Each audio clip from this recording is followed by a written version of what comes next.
આજે અમે આવી ગયા હતા વાક્યા હનુમાને. તમે જોઈ શકો છો આ મંદિર છે. અહીંયા નજારો બહુ સારો છે. જો અમારા જયદ્રથભાઈ છે તે બેસી ગયા છે. જયદ્રથભાઈ અંકલ જોવા દાંત કાઢવા. અને અહીંયા મોર પણ છે, હું તમને બતાવીશ. બગીચો અને મોર ને બધા છે. જો સામે જાય છે મારા મામા ને મારા મામાનો દીકરો. તો આપણે જાશું એની પાછળ. જો આપણે વાંદરો છે ને,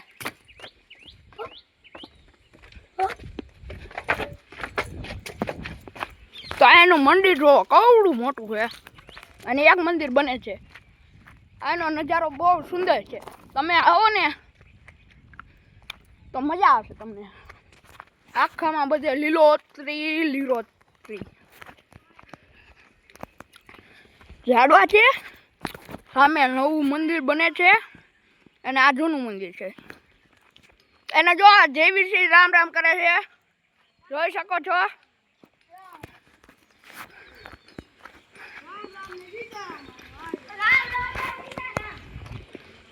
તો અમે વાક્યા હનુમાને પહોંચી ગયા છે જૂના મંદિરે. તો ચાલો, જાનથી ઉપરથી નથી મદદ કરાય જા. તો અમે વાક્યા હનુમાને આવી ગયા છે. જોવા જેવું છે તો તમને દેખાડવી.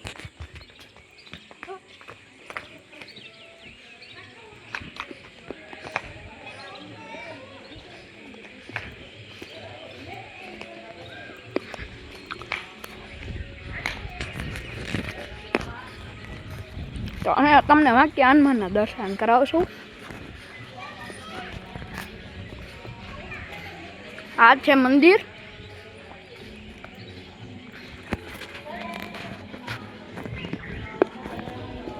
અમે પગી છવી મંદિરે. તો પેલા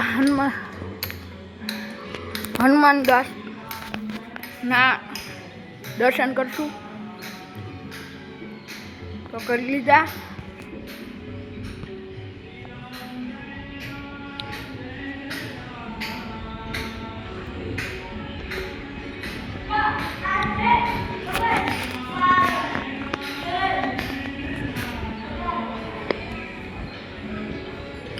જો આ કેવો મોજમાં છે. પછી અમે જાશું યથે.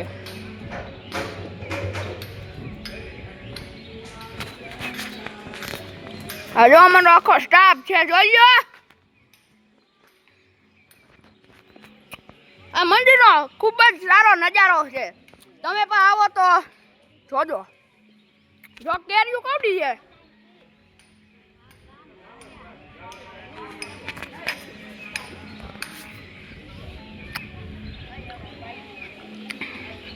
તો આપણે બધાને જવાનું છે હેઠે.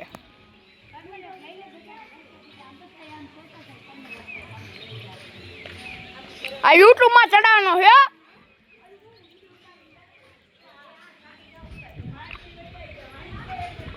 તો આ જો બધા વિડીયોને બહુ શોખીન ફોટાના હારા. તો આ જો બગીચો, આ ખાડ તમે જોઈ શકો છો કેવું મસ્તીકાનું છે. મને ગમ્યું હો ભાઈ.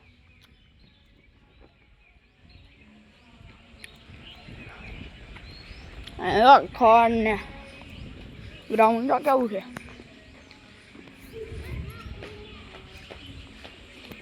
તો ઓલા જો બધા ઉપર છે, આપણે ઉપર જવાનું છે.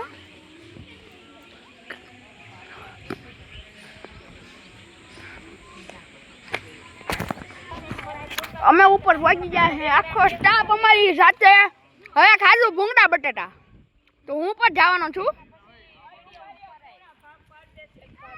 જોઈ શકો છો નજારો બહુ મસ્તીકાનો છે. કેવું મંદિર છે અને એક નવું મંદિર બને છે. ત્યાં હું પછી ઘડીક રહીને તમને દર્શન કરાવીશ. જો તો ચાલો પેલો બ્લોગ પૂરો કરવી છે. જય માતાજી, જય હનુમાન દાદા.